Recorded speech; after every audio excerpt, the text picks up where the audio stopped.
This compact Creality K2 SE Combo three-dimensional printer stands out by combining a moderate desktop footprint with a surprisingly generous build area for everyday projects and prototypes. Its multicolor system can be expanded to handle many filament shades at once, making it especially appealing for figurines, cosplay pieces, and other visually rich models.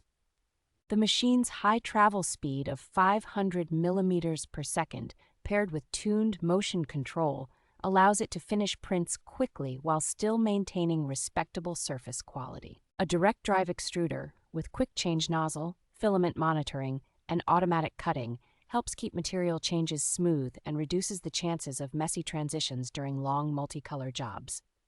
The rigid metal frame and smart calibration features, including focused auto leveling and vibration compensation, give the printer a reassuring level of consistency for detailed work. Overall, the K2 SE Combo feels well suited to hobbyists, educators, and small studios who want fast, colorful printing without sacrificing too much ease of use.